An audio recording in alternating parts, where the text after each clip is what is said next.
Hey everyone, and welcome to another episode of Brett's Flix Fast Forward. So, today we are going to be talking about Ghostbusters Afterlife. That's right, the new official third Ghostbusters movie that we've all been waiting for. We don't talk about the other one. Oh, good. Thanks. So, what is there to say about Ghostbusters Afterlife that will not overtake way too much time? Well, if you're a fan of Ghostbusters, specifically the first two, you are really going to enjoy this movie. This movie has a lot of heart, it has a lot of soul, and so much of that can be contributed to the fact that it is directed by Jason Reitman, son of the original film director Ivan Reitman. That's right, Ivan Reitman, one of the greatest comedy directors of all time. He did Stripes, he did Ghostbusters, he did Meatballs. This man has made us laugh ever since we were children. Boys have a penis, girls have a vagina. Thanks for the tip. Order, halt! Side step, right. Who whited the chicken cross the road? Take it from the left to the right. Right. Hit. Hit. He stepped out of ring, got hit by a team. He ain't no chicken no more. No. And Jason really tries his hardest to do his father proud. Your dad never mentioned this to you? That is one of the greatest strengths of this film. And if Jason was not at the helm, this movie would have completely fallen apart. It's good. It's got a very good script. It's got very, very fun characters and excellent, excellent actors filling those roles. I found this in my living room. Whoa, killer replica. A replica of what? A ghost trap? Honestly, the character acting here is one of the best elements of the whole film.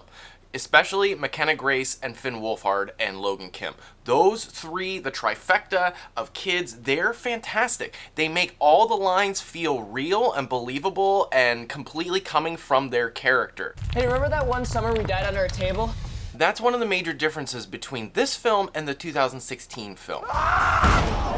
Okay, so I don't know if it was a race thing or a lady thing, but I'm mad as hell. That film had a major emphasis on jokes. Not comedic moments, specifically jokes, in the way the scenes were structured and set up, the tone, and the actual flow of the scene. It's set up punchline, set up punchline, set up punchline.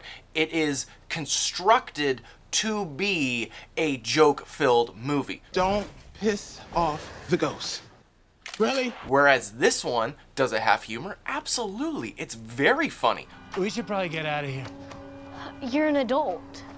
Yeah. I'm liable.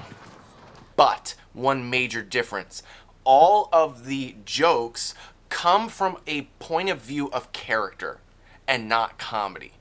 They are very funny, but they're funny because it's coming from this character and they're saying it a certain way. It's not just funny because it's a joke. And that's what really sets this apart from the previous film.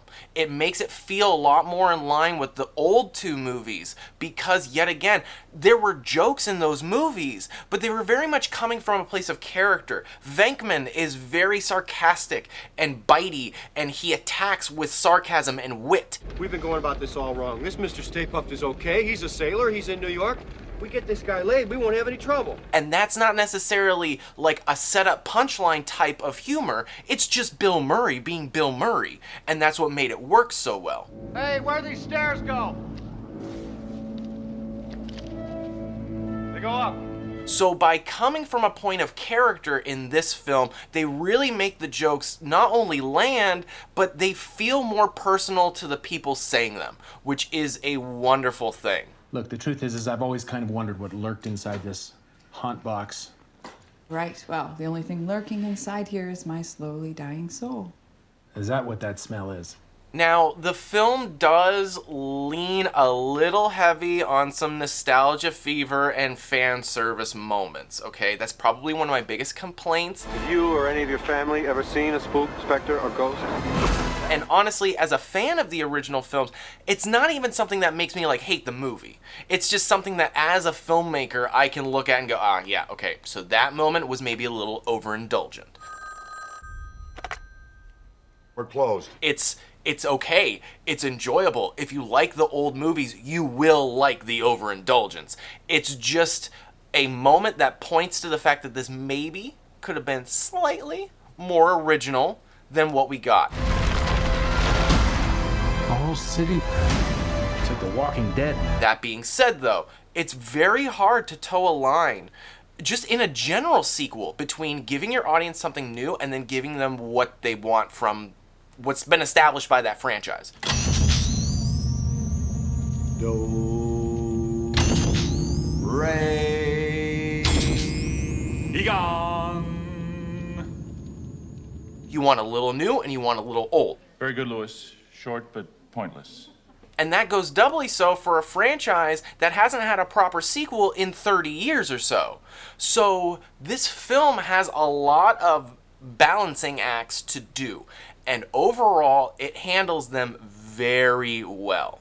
And again, that is mainly due in part to Jason Reitman's directing. You can tell he cares. He cares so much about getting this movie right. And that's what sets it apart. And that's what makes the nostalgia bomb moments that are maybe a little overindulgent feel less like a soulless studio cash grab, you know, just like taking advantage of the fact that you like this property, and it makes it feel more like an honored, like, tip of the hat to what's come before. You're gonna endanger our client, the nice lady who paid us in advance before she became a dog.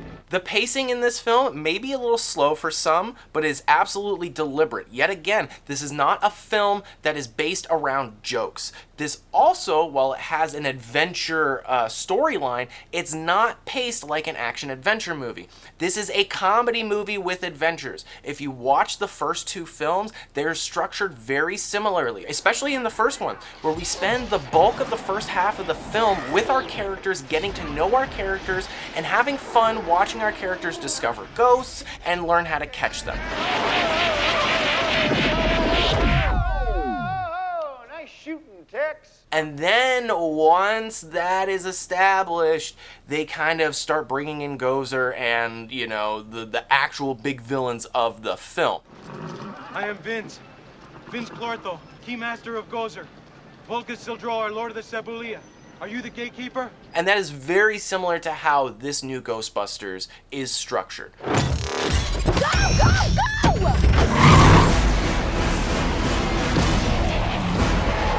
So, don't worry, it will take its time getting into it, but it is all worth it because you're spending a lot of time getting to know these characters. And that way, when the end comes, you genuinely feel an emotional connection to these people. And that is what makes this work more than it probably should. Her grandfather was a Ghostbuster. Now, I don't want to get too spoilery because I think there is a lot to be said about enjoying this film for what it is in the moment. However, that being said, I will bring up some small plot elements without getting too much detail. So, if you don't want any spoilers at all, this movie is recommended. Go see it, have a good time, enjoy it with your family. Now, for the spoilers. Two things I want to bring up. One, the villain, and two, the tribute to Harold Ramis.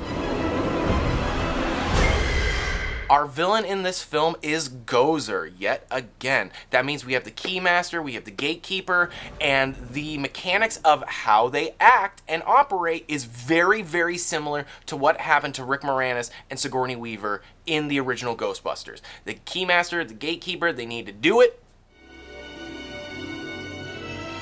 They need to form their bond, so to speak.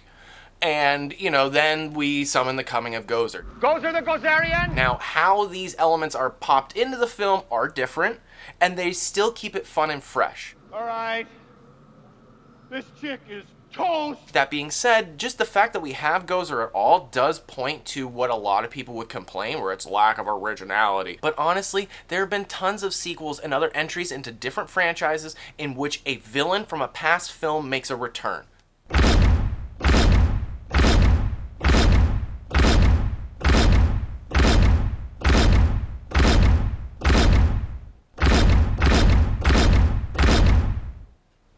Most famously, Khan in Star Trek II: The Wrath of Khan.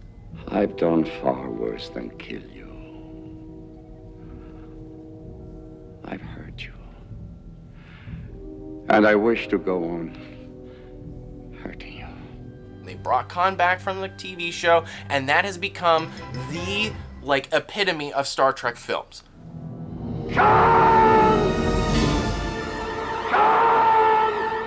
So, simply the fact that they brought Gozer back as a villain again, it's fine. It's totally fine. Some creatures, Gozer the Gozerian, Gozer the Destructor, Volga Sildroha the Traveler has come. Choose and perish. And now I want to talk about the tribute to Harold Ramis.